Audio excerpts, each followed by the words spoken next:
Bueno, buenas tardes. Me gustaría estar caminando, pero me pusieron esta mesa y voy a tratar de respetarla.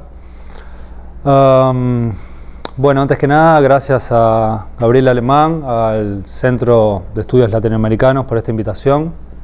Es realmente un placer. Para mí, en lo personal, salir de la editorial y tener este tipo de encuentros, de instancias de intercambio son fundamentales. Realmente me di cuenta hace muy poco de eso, a partir de un engaño que me hicieron, digamos, inconscientemente, porque me invitaron a dar una charla ante un grupo que yo pensé que era de jóvenes estudiantes de edición. Y cuando terminó la charla me encontré con que no eran estudiantes de una licenciatura, una tecnicatura de edición, sino que eran de estudiantes de gestión cultural. Y me di cuenta de que yo durante toda mi vida había sido un gestor cultural antes que un editor. Y fue como el puntapié inicial para empezar a tocar puertas y casi que pedir, por favor, invítenme a ese tipo de instancias en las cuales yo puedo salir de la editorial y pensar sobre lo que hago y hablar sobre lo que hago y leer sobre lo que hago, porque lamentablemente el resto de mi vida es tratando con autores, publicando libros, leyendo literatura, y eso es casi como estar en una cueva sin pensar lo que yo hago desde afuera. O sea que eso fue hace 4 años y por suerte anualmente voy a esas charlas donde voy feliz, radiante. Ahora sí ya me invitan al de edición, sigo yendo al de gestión.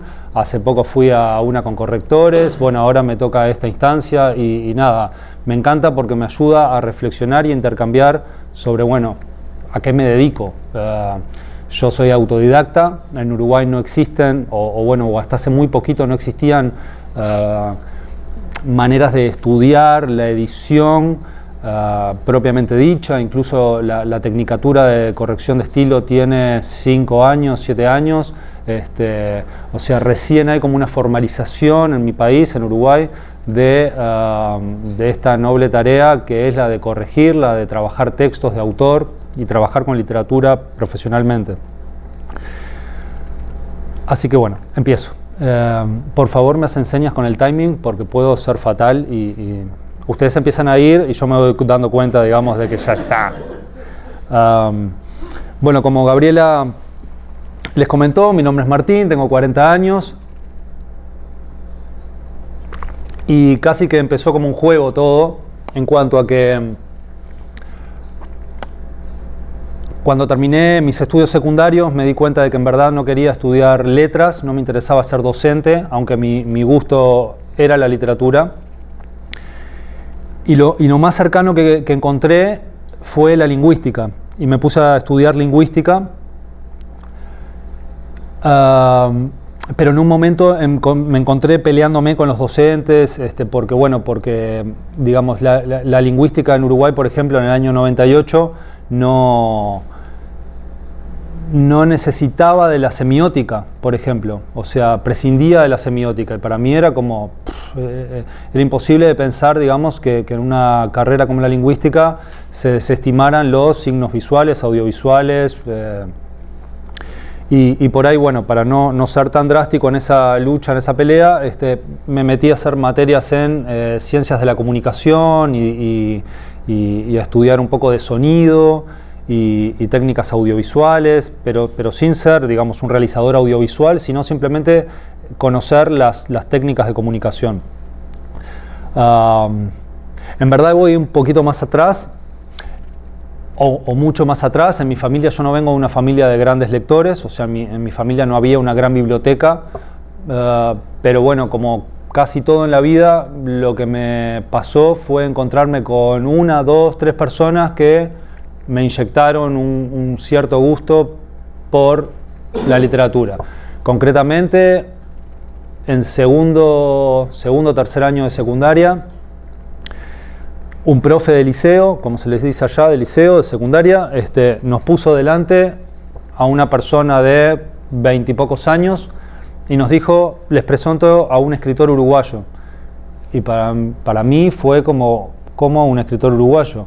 Bueno, él escribió tal libro, leímos tal libro y fue, existe algo llamado escritor que está vivo, que vive en una ciudad chiquita como Montevideo, que es joven, y la literatura ahí para mí pasó de ser parte de un museo a ser algo que estaba vivo y que se estaba escribiendo en mi ciudad sobre una generación que era 10 años más grande que la mía. Y el año siguiente me tocó otro profe, poeta, que nos empezó a tirar lecturas y a tirar lecturas y a tirar lecturas y era ¡guau! Dame eso que me está encantando. Y cuando quisimos acordar ya no importaba la clase en el colegio, sino que lo que más disfrutábamos era ir enfrente a tomar un café con él y charlar y que nos diera textos y anotar todo lo que nos decía y tipo nerd pero bien. Es decir, nada, conocer autores, ¿no? Y que referenciara autores. Bueno, hoy con mucho orgullo les puedo decir que esos dos, digamos, ese poeta Luis Bravo y ese escritor que me presentaron, Gabriel Peveroni, yo soy el editor de ellos hoy por hoy y desde hace un tiempo, desde hace ya 10 años. Y cuando les decía que todo empezó por casualidad fue porque a partir de esos contagios en la literatura, como muchos adolescentes, a los 17 yo me encontré escribiendo mucha poesía y leyendo mucha poesía experimental y mucha poesía sonora y bueno, ahora gracias a este viaje conocí Nueva York y entré en una librería increíble de usados donde lo que hice fue ir a llevarme todos los autores que yo había leído a los 17, 18 años, pero en inglés, o sea que yo había leído en español, Cummings, Pound, o sea, nada, me llevo todo eso en inglés, porque allá no llega nada, allá lo que llega en inglés son basura. Y bueno, yo leía traducciones al español. Y bueno, y cuando quise acordar, tenía mucha poesía escrita y participaba de lecturas y ciclos de poesía. Los poetas tienen esa suerte, ¿no?, de tener espacios que los narradores no tienen, que son los espacios de los ciclos de poesía, ¿no?, donde uno puede ir y leer y decir hola, me llamo fulano y voy a leer un texto y se planta y lee, que los narradores no tienen esas instancias, o al menos en Uruguay no hay revistas literarias como para publicar un cuento, un relato, un avance, una novela. Y lo que me pasó fue que, digamos, me di cuenta que a mí no me interesaba para nada eso, ¿no? Hola, me llamo Martín, les voy a leer un texto mío. Y lo que hice fue inventar un alter ego y me inventé un señor que escribía que se llamaba Miguel Alba. Entonces eso me distanció y me dio como una seguridad y una posibilidad de salir a mover la poesía de ese buen hombre Miguel Alba. Entonces bueno, a partir de ese momento ya con 17, 18, yo lo que hacía era producir, gestionar, decir, hacer todo por la obra de ese señor Miguel Alba, lo cual me daba un alivio brutal porque realmente era como una máscara donde yo podía leer un poema que referenciaba a Superman y yo no era Superman, era un texto poético, porque se daba eso también, ¿no? La distancia con la poesía, o cierto prejuicio de que la poesía es autorreferencial, personal, y bueno, eso a mí me marcaba una distancia buenísima. Yo podía leer un texto donde referenciaba bueno, no quiero decir cualquier disparate, pero bueno, creo que ya me entendieron, ¿no? Y yo no era el que decía eso, era un poema, era una obra, o sea, no, ok.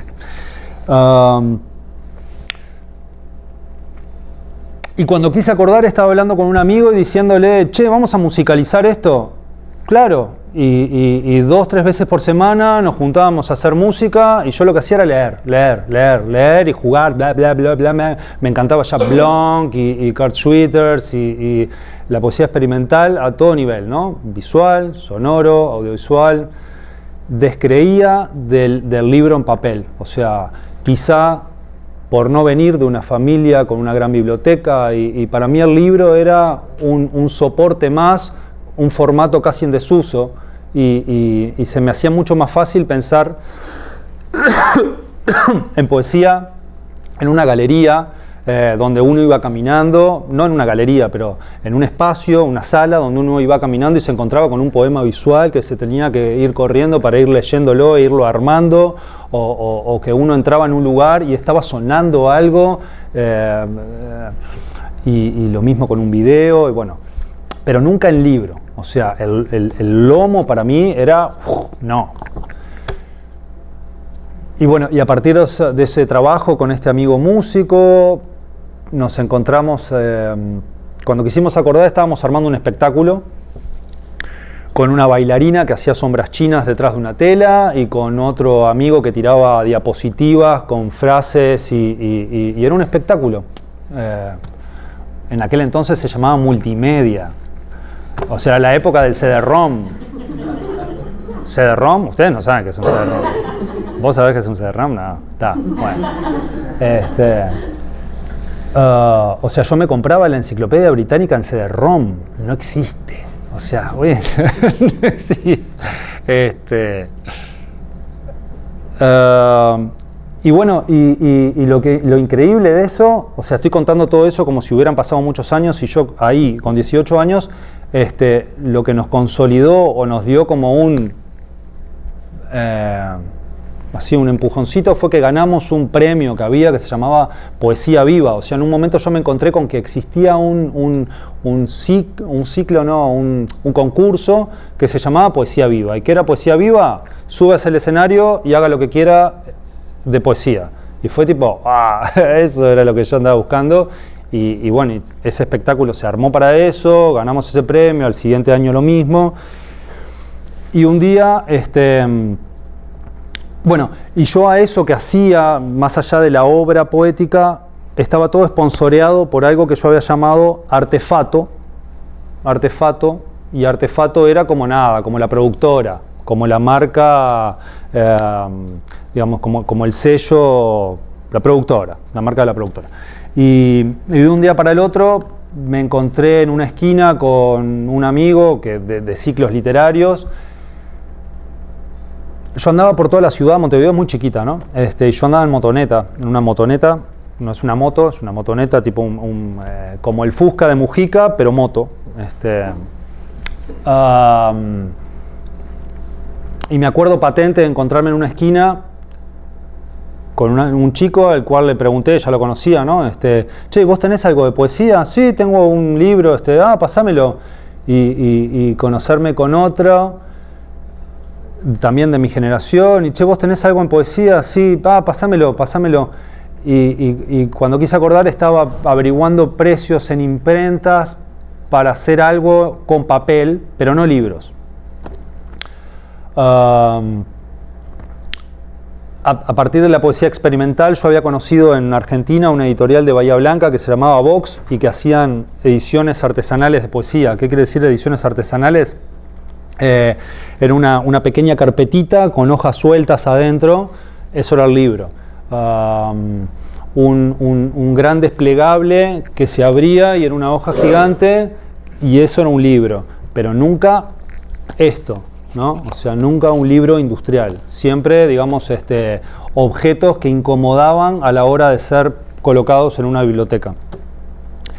Y a partir de ahí fue que me puse a averiguar soportes, formatos como para imprimir algo y en paralelo, como les decía, me contacté con 3 autores,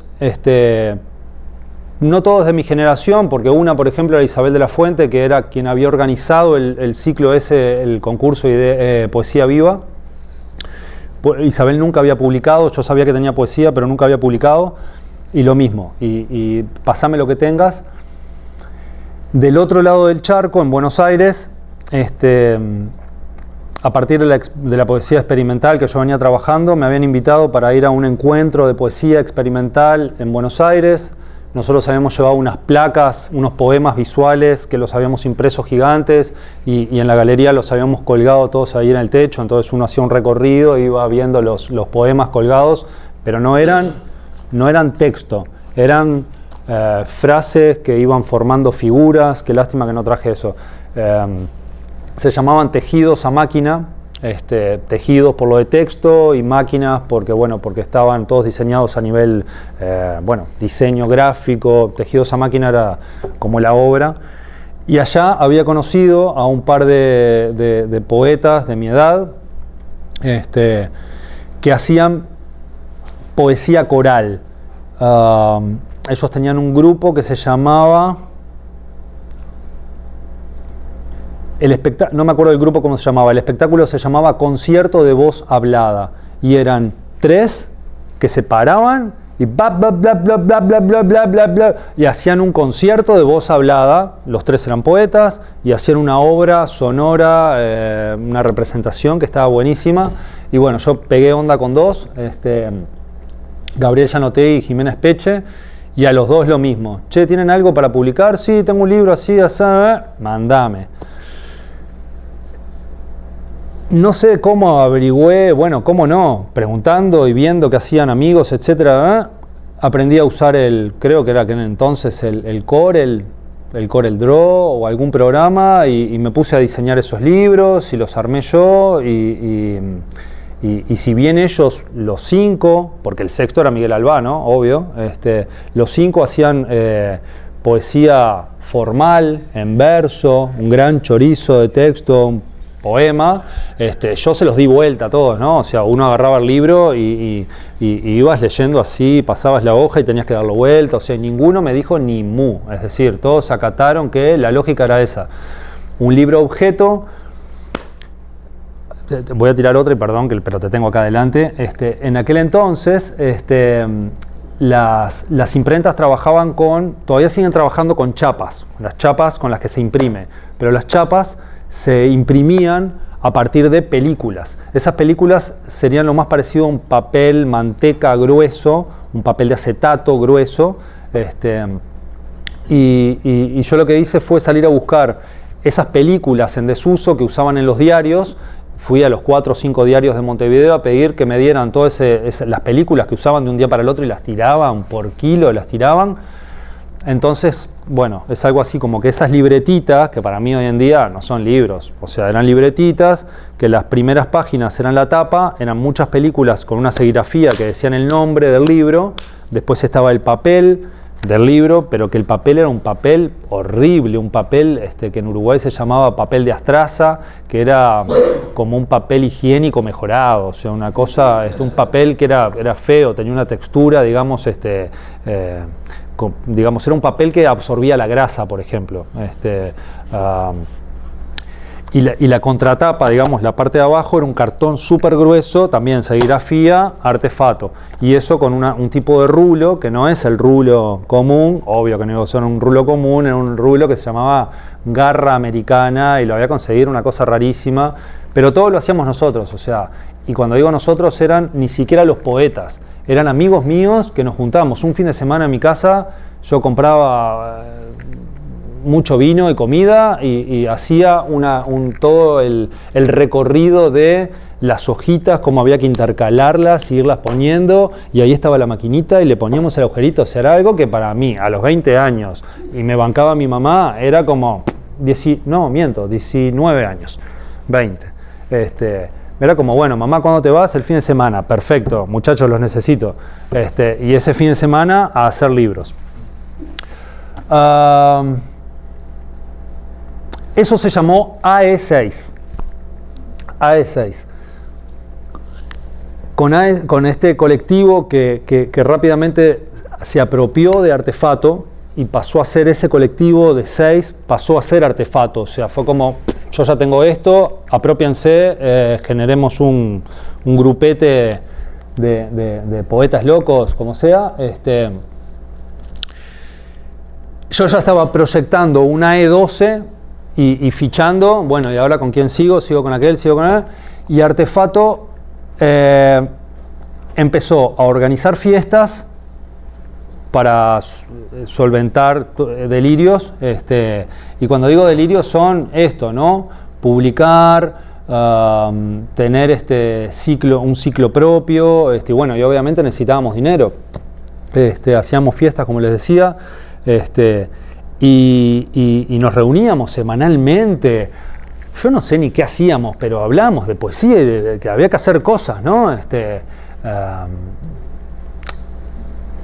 Y en esas charlas, que deben haber durado un año y algo, AE12 nunca existió, o sea, nunca terminó de cuajar, porque ya estaban todos quienes iban a ser, pero con el que yo más me peleaba, y ahora voy a decir los nombres: Jiménez Peche y Gabriel Llanotegui eran los argentinos, Miguel Albá, Isabel de la Fuente, Martín Barea Matos, que hoy en día Martín es quien organiza el Mundial Poético de Montevideo, le está yendo muy bien con el Mundial Poético de Montevideo, y el sexto era Leandro Costas. Yo con Leandro era con quien más me peleaba, feroces peleas, de casi que terminábamos a las piñas a veces, ¿no? Hablando de poesía, o sea. Y con Leandro fue con el que nos terminamos agarrando y diciendo: vos y yo tenemos que hacer una editorial. Y con Leandro como que el colectivo siguió, pero se generó una sección editorial, digamos, donde, bueno, los que más perfil empresarial teníamos éramos él y yo, y con quien nos mandamos un laburo alucinante, ¿no? En ese mismo plan salimos a fichar a todos los referentes de cada generación en poesía, desde los mayores, y los mayores eran Enrique Fierro, Roberto Chavarren, Eduardo Milán, Luis Bravo, Tatiana Oroño. O sea, eran realmente los pesos pesados de la poesía uruguaya. Una generación menor, o una generación y medio menor, que también eran autores, digamos, que ya tenían cierta trayectoria, que ya habían publicado, pero que ya rondaban los 40 años. Y después otra generación de nuestro target, ¿no? Autores en su mayoría debutantes, pero que ya tenían proyección, que ya venían trabajando poesía, o sea, eran serios, sólidos, o sea, no los estábamos inventando nosotros, pero eran autores que ya venían como con ruta, ¿no? En cuestión de 2 meses, con el Demente de Leandro, sacamos 26 libros a la calle. Y eso fue una bomba, realmente, porque en una ciudad donde no pasaba nada en materia de poesía, como les decía, yo andaba en la motoneta para todos lados, pasaba con la remera de Artefato, o sea, me comía el mundo. Con 22 años yo ya estaba en plan... y nos iba buenísimo, nos iba bárbaro. O sea, uno entraba a una librería cualquiera y había en el mostrador un exhibidor. Nuestros exhibidores eran... Una vez conseguí en una casa de remates, no sé cómo se le dicen acá, una casa de antigüedades, unas cajas de transformadores viejos. Compré como 30 cajas de transformadores viejos que los pinté, y ahí poníamos los libritos para que los libros nunca los mandaran al estante. O sea, mi mayor miedo era que el libro terminara así en un estante, ¿no? El libro tenía que estar arriba del mostrador, o sea, la gente se tenía que dar de bruces contra el libro. Y logramos eso, que fue increíble. Y casi les diría, yo soy muy inconsciente de aquel entonces, ¿no? Pero casi les diría que hicimos dinero vendiendo poesía, es decir, publicamos muchísimo, o sea, así arrancamos. Para mí Artefato estuvo buenísimo porque, bueno, como les decía, yo soy autodidacta, aprendí todo, no sé cómo, pero aprendí a hacer todo, y Artefato para mí fue como la escuelita del crimen, ¿no? O sea, ahí perdí plata por todos lados, aprendí cómo perder plata bellamente, ¿no? O sea, publicamos guiones de cine, que en Uruguay nunca se habían publicado guiones de cine, publicamos libros de teatro, que en Uruguay lo que se publicaba de teatro era espantoso. Cuando digo espantoso, no por la calidad de lo que se publicaba, sino cómo se publicaba. Y nosotros, en ese sentido, digamos, como que supimos rodearnos y ser aconsejados, y fuimos como los niños mimados. En ese sentido yo me siento muy agradecido porque es rarísimo, pero no nos decían que no. es como que, como nadie hacía nada, ¿cómo le iban a decir que no a dos pibes que se la estaban currando de una manera divina? Porque realmente, o sea, dejábamos todo en la cancha. Hacíamos prensa de poesía, o sea, nuestros libros de poesía eran reseñados en la prensa, o sea, algo impensable. O sea, y bueno, y ahí nos mandamos un campañón en Artefato, hasta que con Leandro, en 3 años, o sea, muy rápidamente, nos dimos cuenta de que así publicáramos al premio Nobel, iban a seguir siendo los libritos de los pibes de Artefato. Y bueno, casi que como lo que le pasa al Mario Bros, que por más que se coma el honguito, ya sabés que no va a saltar más de eso. Bueno, como que sentíamos eso, ¿no? O sea, que así metiéramos un re-gol, no iba a pasar nada. O sea, y bueno, y decidimos separarnos. Artefato ya había cerrado hacía tiempo, o sea, sin nosotros, con la cabeza en el colectivo y solo metido en la editorial. Artefato había caído solo. Y de una manera súper en paz con Leandro decidimos bajar cortina de Artefato. Nos tomamos 6-7 meses como para cerrar cada uno de los proyectos que teníamos en Artefato. Y obviamente nos íbamos a seguir dedicando a eso, ¿no? Él lo sabía, yo lo sabía. Y fue como una transición en paz, es decir, como un buen divorcio. Teníamos ahí un hijo que llevar adelante, pero estuvo muy bello. No nos decíamos demasiado, pero nos cuidábamos y nos respetábamos mucho.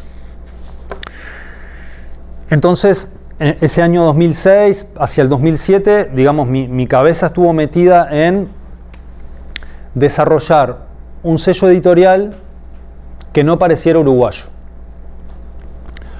Que no pareciera uruguayo a nivel estético, que no pareciera uruguayo en cuanto al tipo de autor que iba a publicar.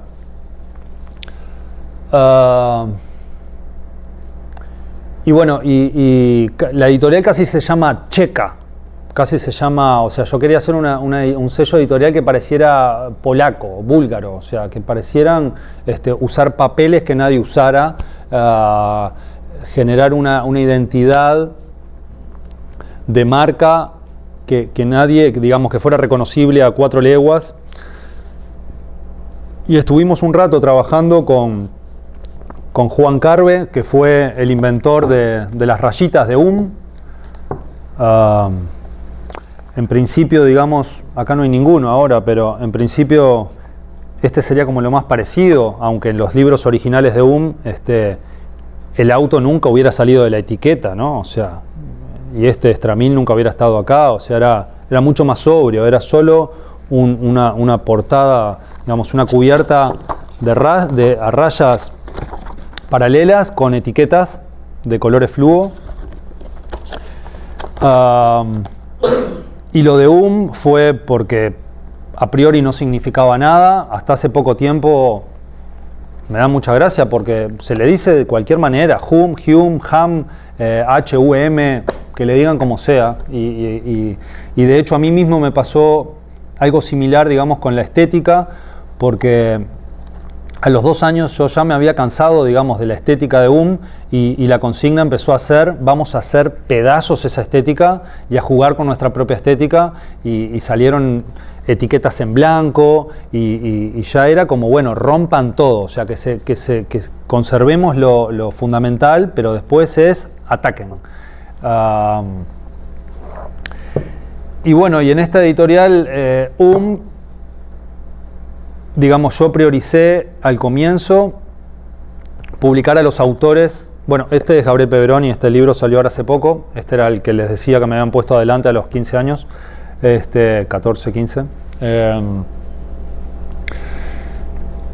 O sea, cuando fui a arrancar, cuando me di cuenta de dónde estaba el inicio, por lo menos, lo que hice fue ir a buscar a los autores que yo amaba, ¿no? Que yo amaba en el sentido de que para mí eran los autores del futuro.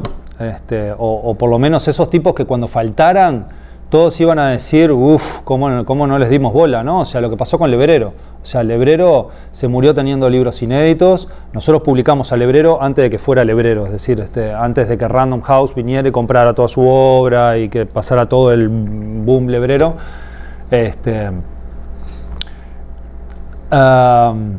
Y bueno, y cuando lo fui a buscar a Felipe Poleri, a Ercole Lizardi, fue ¡wow! ¡Qué bueno! Un editor me viene a buscar. O sea, había mucho, digamos, eran autores descuidados por el sistema, incluso Lebrero, que tenía editor, ¿no? Me saco el sombrero por el editor de Lebrero porque realmente, digamos, él fue consecuente cuanto pudo por continuar la obra de Lebrero, que no era fácil, ¿no? O sea, que te cayera un autor que se jactaba de vender 200 ejemplares con un libro como la novela luminosa de casi 700 páginas, es como cuando Bolaño con 2666, que se la quisieron partir en 5, bueno, la novela luminosa casi sufre esa división que Lebrero no permitió, por suerte, pero bueno, pero para un editor que sabe que ese autor no vende más de 200 ejemplares, publicar un libro de 700 páginas era... De hecho, no la publicó. Es una novela póstuma, la novela luminosa. Se publica 2 años después de muerto Lebrero, ya cuando viene el Random House a llevarse todo, ¿no? Entonces, bueno, volviendo, nosotros abrimos la editorial en el 2007 con obras de Felipe Poleri, de Ercole Lizardi, de Elvio Gandolfo.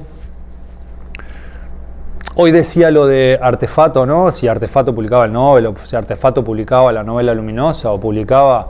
Nosotros arrancamos la editorial, el sello publicando un inédito de Torres García, de Joaquín Torres García, un inédito de 1919 que se llamaba New York, sobre su viaje desde España a Nueva York, en plan, vamos al nuevo mundo, un diario de viaje hermoso, una bitácora de viaje, donde él va con toda su familia, abandona España, vamos a la manzana, que ahí está la nueva vida, y su hartazgo, y esto es una porquería, y nos volvemos de nuevo. O sea, La cabecita de Torres García, ¿no? Un libro alucinante que se vendieron 2000 ejemplares en 2-3 meses, y eso fue en Para mí ese libro en Artefato no hubiera pasado nada. Y bueno, eso fue el comienzo de Pero claro, muy rápidamente yo también lo que me di cuenta fue que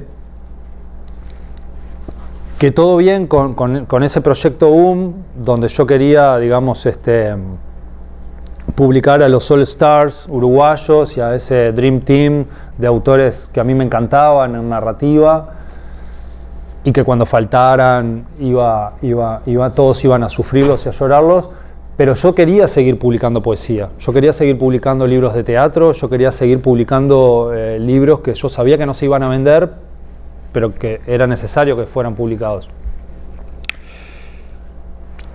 Y bueno, y fue inevitable pensar en un segundo sello, una segunda marca, una segunda grifa, que por lo menos a nivel de identidad visual no tuviera mucho que ver con o sea, que no fueran reconocibles como dos sellos de la misma empresa. Y ahí fue que pensamos en Estuario. Estuario que, bueno, nada, a priori no tiene nada que ver con eso, más que la tipografía y no siempre. Y en Estuario, por ahí al principio, en los 2-3 primeros años, salían más textos por que por Estuario, aunque en yo lo que siempre me planteé fue tener 3 colecciones bien, digamos, rígidas y distintas, en plan narrativa, ensayo de arte, ensayo humanístico y de arte, y poesía internacional pesada, ¿no? Y en Estuario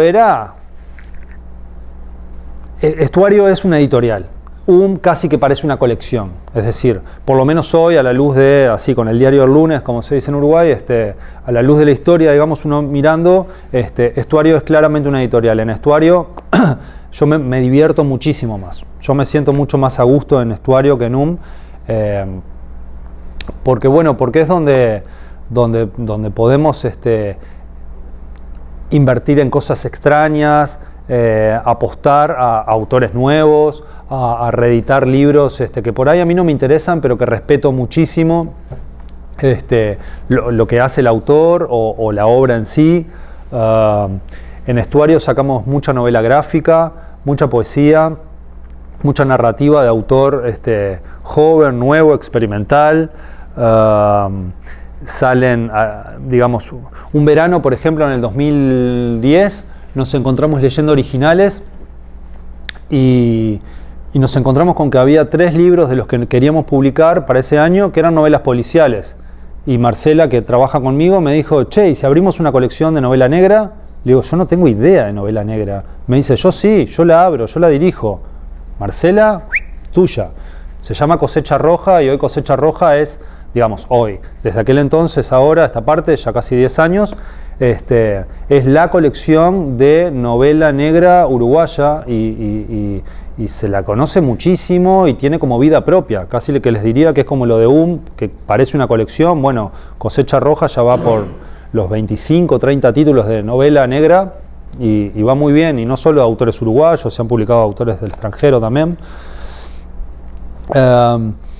Hace 2 años, en la vereda, como ocurre la mayor de las cosas hermosas, conversando con alguien, me dijo, che, a ver, tendrías que tener una colección de libros sobre música. ¿Libros sobre música? Mirá, sí, puede ser, yo ya tengo algunas cosas sobre música. No. Una colección como la inglesa, como la 33 1/3, que es sobre discos. Y son libros sobre discos. Y cada libro es sobre un disco. Y a partir de ese disco, el autor hace lo que quiere, pero focaliza en un disco. ¡Qué bien! ¿Te gustaría dirigirla?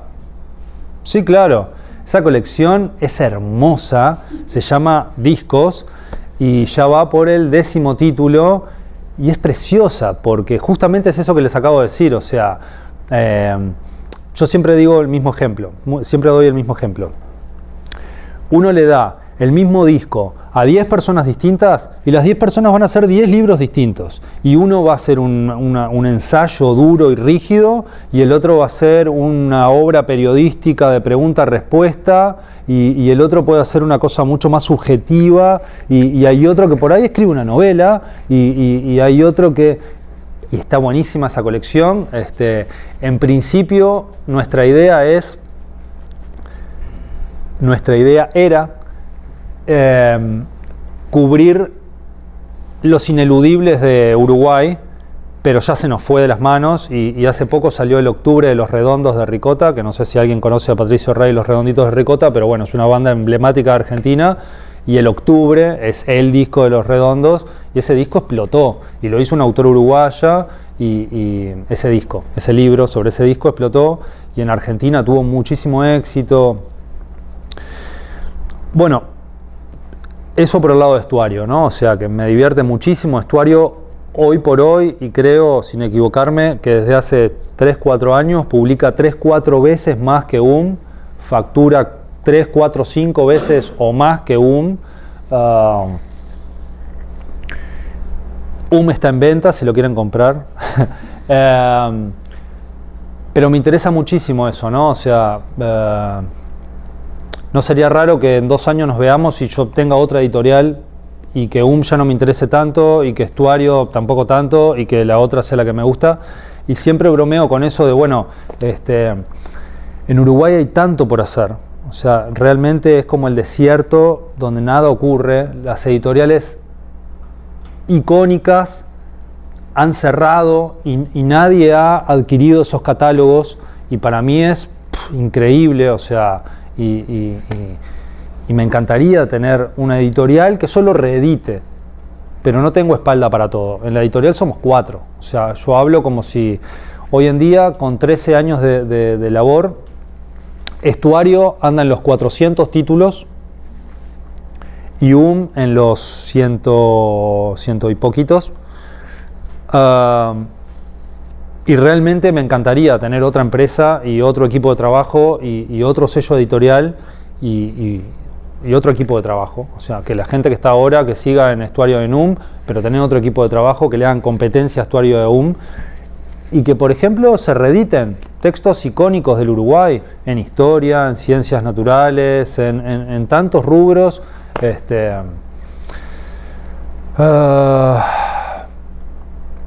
Hace poco, no sé cuándo va a salir este registro, pero hace poco hay una editorial icónica en Uruguay, fundamental en Uruguay para entender la historia del Uruguay a partir de la literatura, que es Banda Oriental.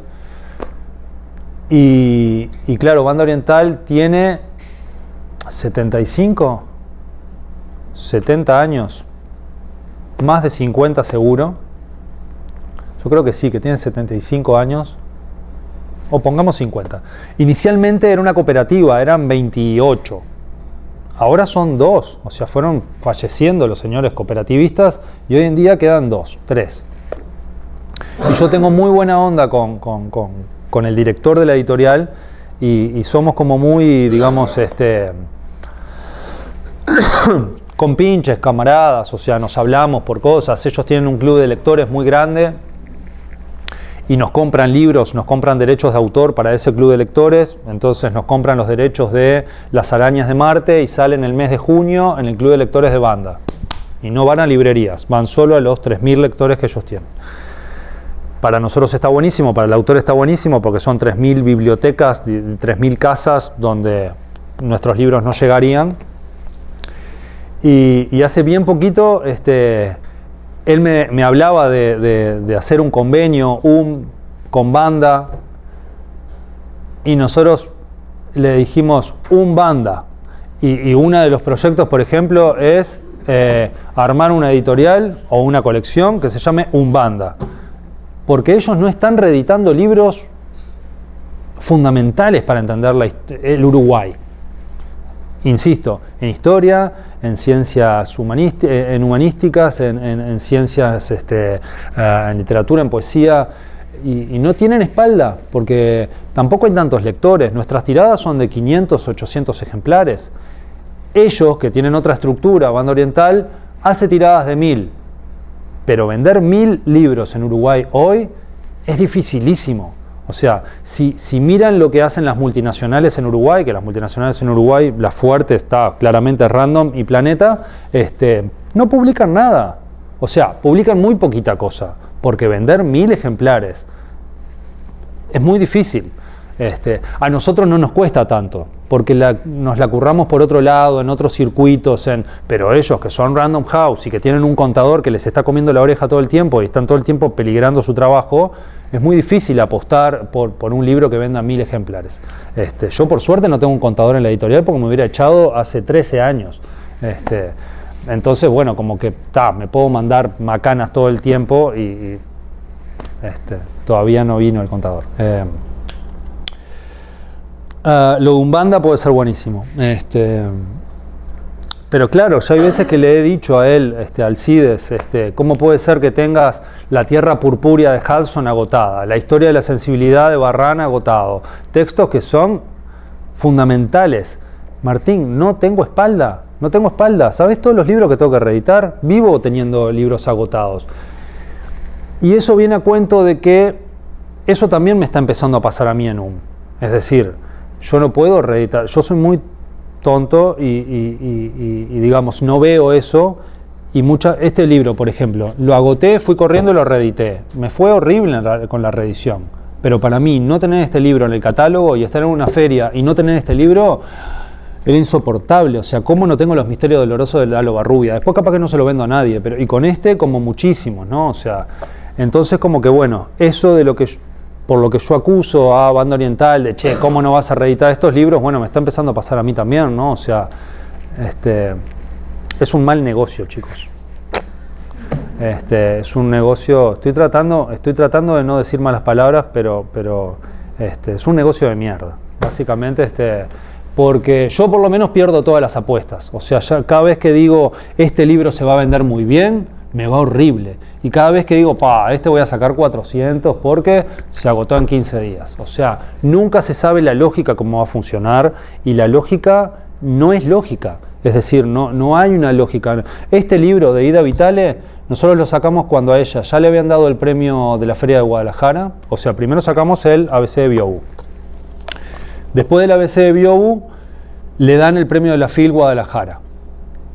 Hablamos con Amparo, con la hija, que pobre Amparo, o sea, conmigo la está sufriendo, porque ella es además hija de Ángel Rama, otro intelectual de primerísima línea uruguayo. Entonces, bueno, yo trato con Amparo por Ida, por Ángel y por el esposo de Ida, el ex esposo de Ida, no Ángel, sino Enrique Fierro. Entonces estamos como en distintos frentes, pobre Amparo.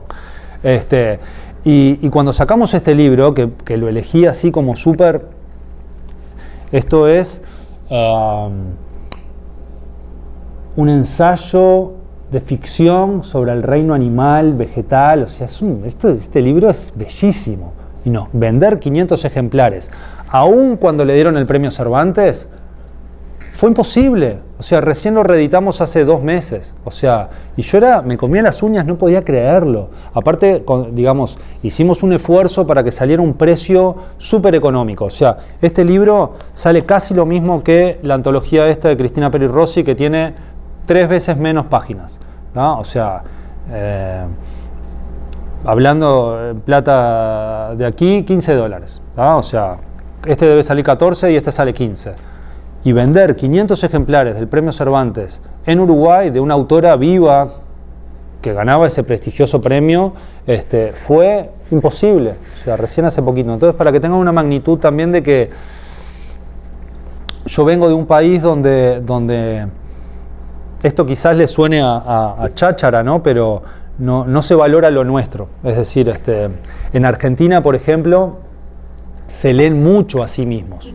En la Argentina hay una cultura de leer al argentino, y ellos se leen a sí mismos. Y hay una industria, y no es por los Kirchner, no es por el proteccionismo es porque, bueno, porque realmente se leen autores argentinos en Argentina. En Uruguay nosotros tenemos una pequeñísima librería, y a veces, digamos, por H o por B, a mí me toca estar ahí. Hola, ¿qué tal? ¿En qué te puedo ayudar? No, necesito hacerle un regalo a alguien. ¿Y qué le gusta? Novelas policiales. Mirá, te voy a mostrar una colección de novelas policiales uruguayas. No, uruguayos no.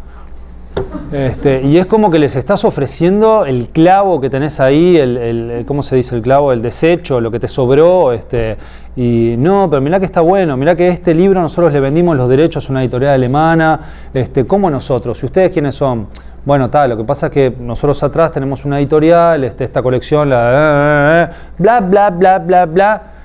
Y cuando se lo llevan, vuelven, che, qué bueno, qué increíble, no sabía que existían los autores uruguayos. O sea, ¿qué más tenés de este autor?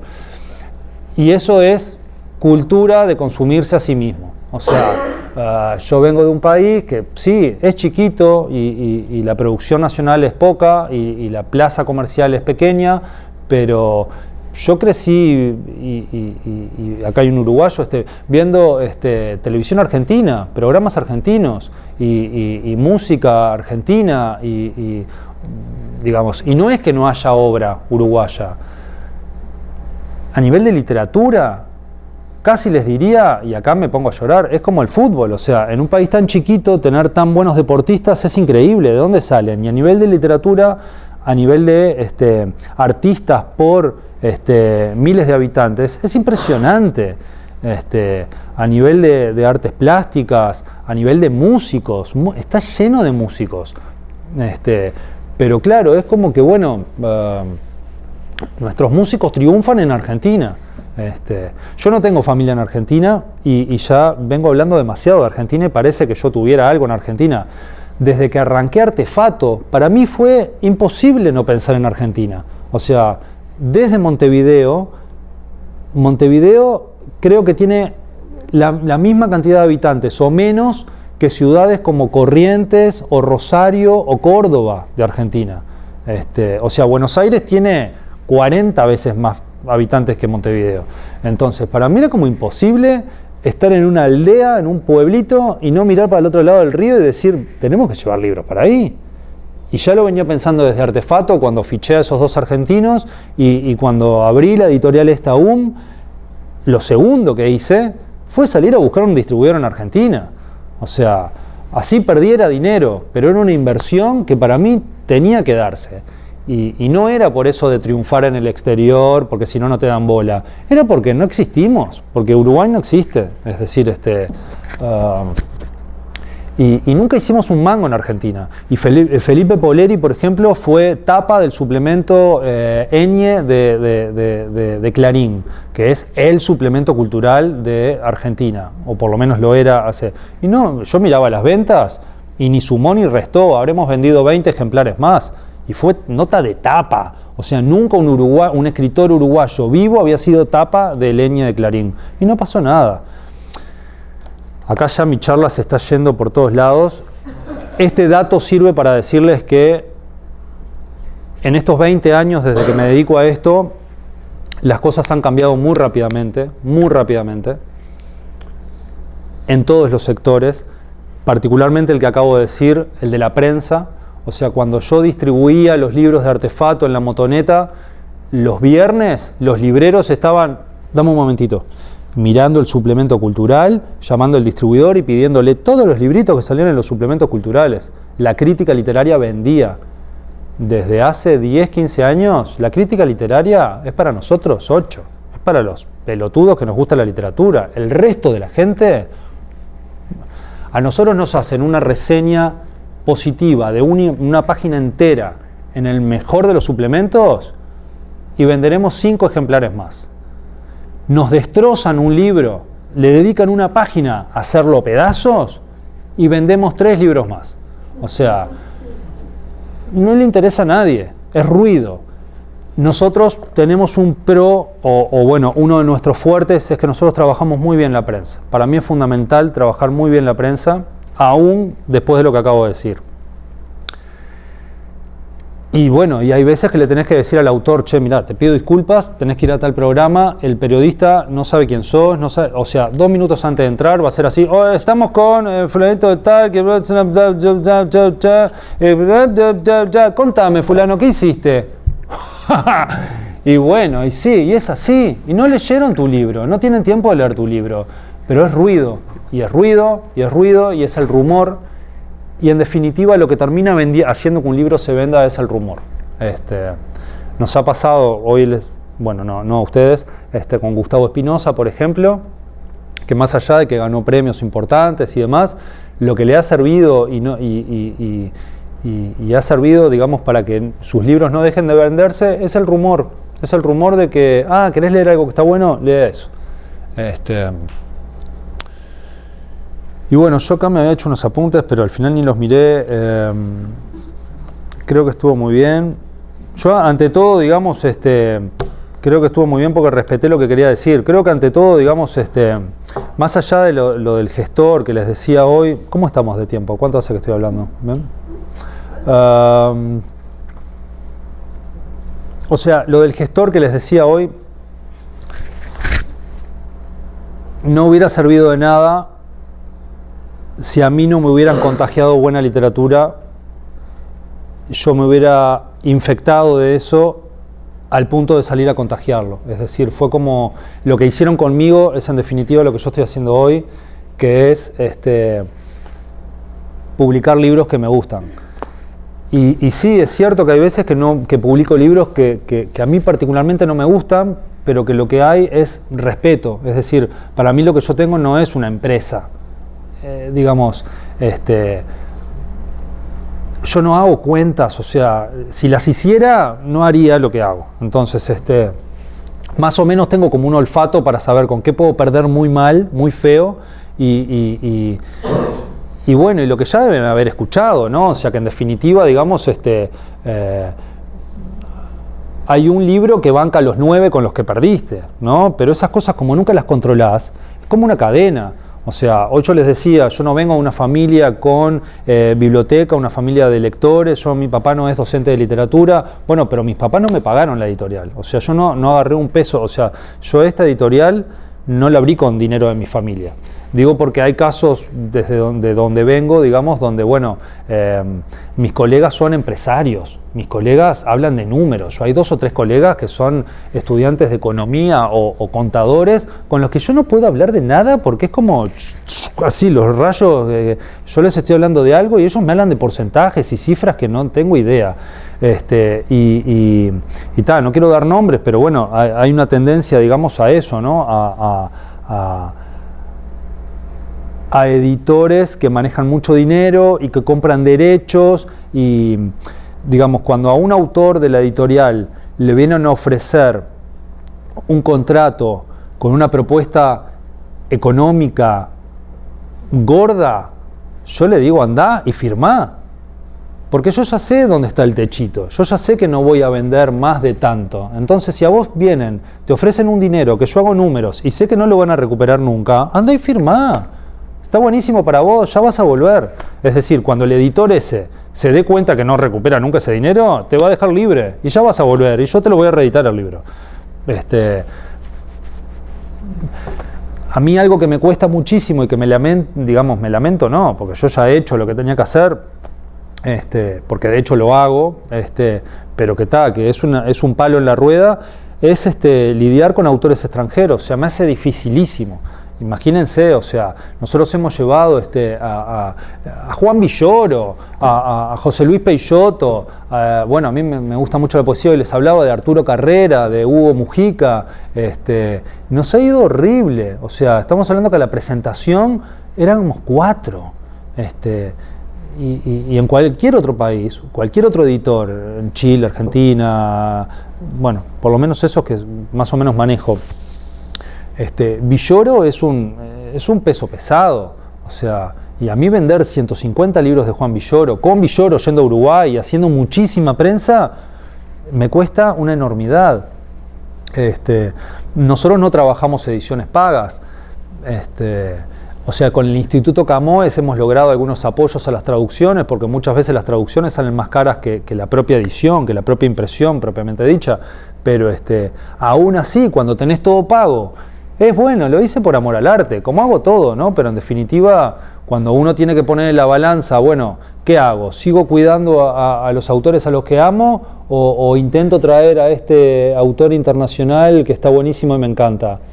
Y si tengo que elegir, yo quiero seguir cuidando a los que me gustan, porque si no después se van a morir con libros abajo de la cama o se van a enojar. Conozco autores,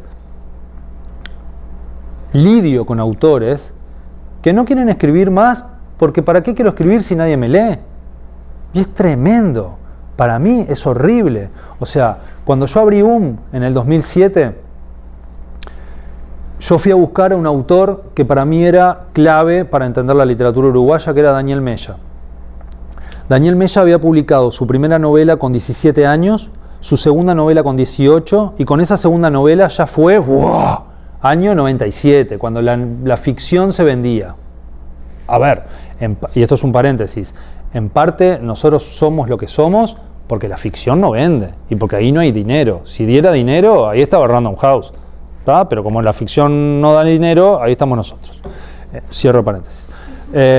Entonces, en aquel entonces, hasta el 2000, las multinacionales se las jugaban, digamos, para publicar autores nacionales, etc. Daniel Mella en el 98 publica su segunda novela, Derretimiento, y es como, wow, la nueva promesa de las letras uruguayas, viene Random House. A ver quién es. Random House no, en aquel entonces era Alfaguara. A ver quién es este chico, se lo llevan.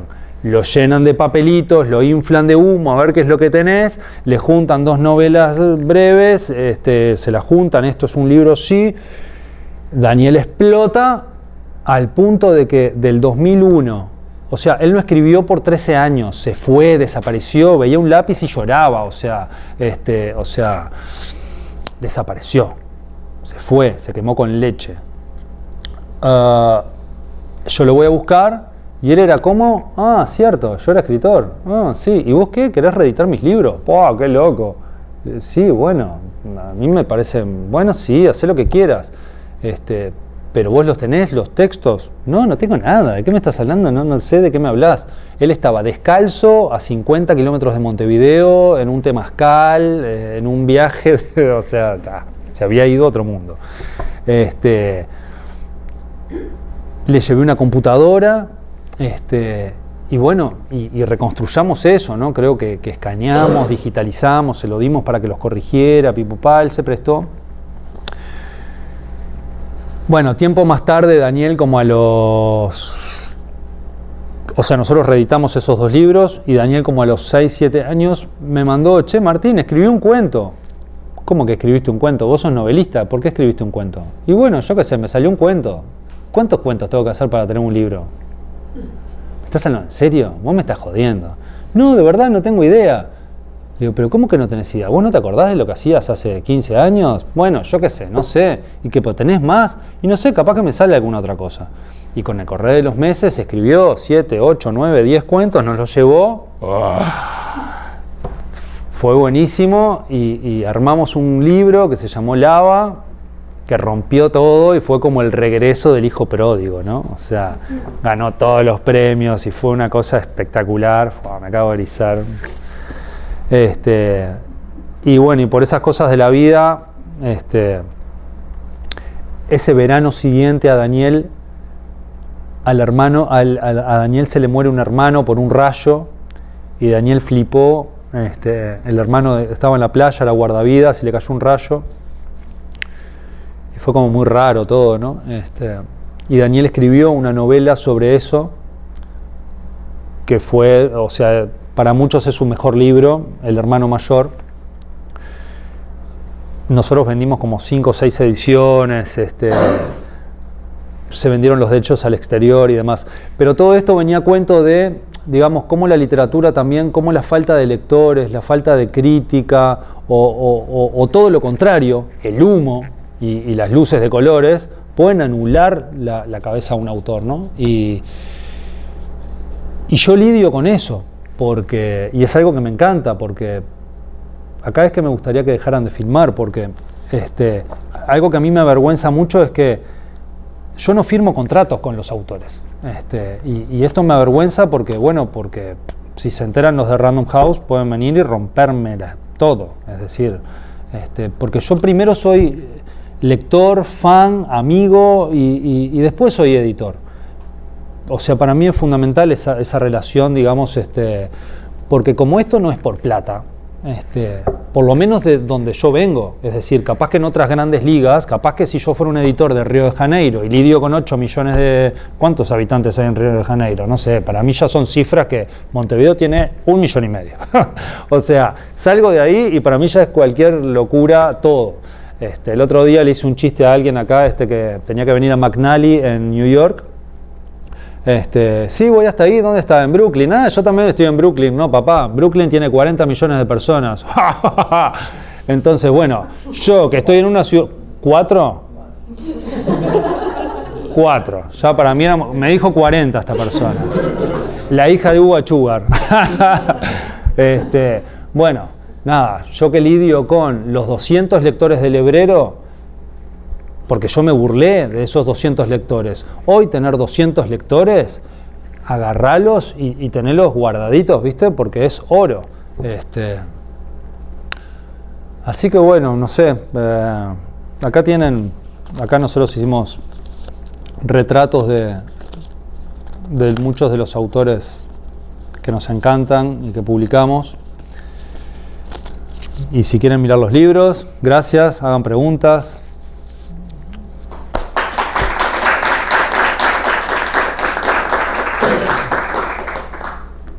Creo que pasé por todas las áreas, ¿no? O sea, prensa, distribuidores. Bueno, no hablé de...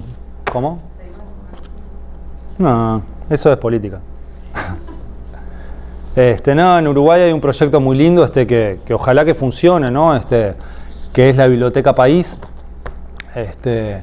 Depende de un proyecto más macro que es el Plan Ceibal. Y básicamente, digamos, se está trabajando en la educación informática y la digitalización de mucha obra, y esa obra está disponible para todos los uruguayos en cualquier celular con la cédula uruguaya. Pones la cédula y lees libros uruguayos gratis, y eso está buenísimo. Es solo para uruguayos y está bárbaro porque, bueno, para nosotros vender, digamos, digamos, para nosotros producir EPUBs es muy caro, y que esto ya venga, digamos, subvencionado, y que además esté esa plataforma, ojalá que funcione. Está muy en pañales, la gente como que no sabe que eso existe, y para nosotros está buenísimo. O sea, a nivel de bibliotecas, si las bibliotecas en Uruguay, si un 5% de las bibliotecas en Uruguay compraran nuestros libros, nosotros una tirada de 500 ejemplares la agotaríamos al toque. Pero lamentablemente para nosotros, ojalá que no para los lectores, las bibliotecas en Uruguay se abastecen de lo que sus lectores les piden. Y los lectores lo que les piden son basura, enlatados internacionales, Paulo Coelho. Y claro, y ahí si las bibliotecólogas no dicen, bueno, pero yo un 5%, que no es nada, de mis adquisiciones van a ser libros uruguayos, ni siquiera de autores uruguayos, libros uruguayos, sería buenísimo, y no pasa. Y bueno, y ese reclamo que le hago a los bibliotecarios, también se lo hago a los poetas. Si los poetas leyeran a un 3% de sus colegas, una tirada de 300 ejemplares se agotaría al toque. ¿Por qué no se vende la poesía? Y porque los poetas andan regalando sus libros, y nadie les va a ir a comprar un libro nunca. Nosotros no trabajamos en parte por eso también ediciones de autor, porque claro, si nosotros, digamos, es como una lógica muy, digamos, complaciente para el autor, es decir, el autor pone dinero para publicar su libro.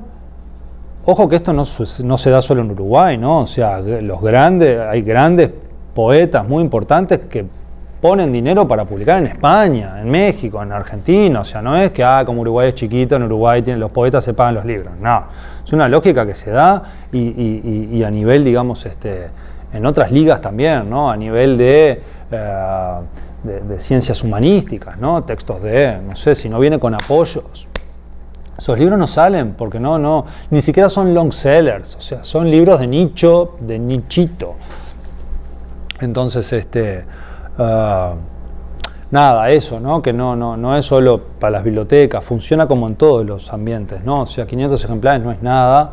En Uruguay hay muchas librerías, o sea, se van a sorprender. Si un día van a Montevideo, se van a sorprender que no caminás más de 10 cuadras, y hay una librería.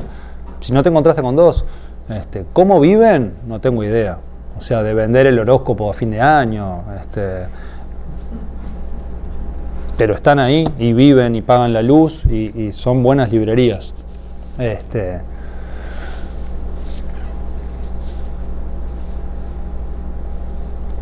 Todo esto va a quedar acá, y en la biblioteca me consta que las amigas Hortensia y Rachel han comprado muchos libros nuestros, así que bueno, ojalá se puedan hacer una panzada de buena literatura uruguaya. Gracias.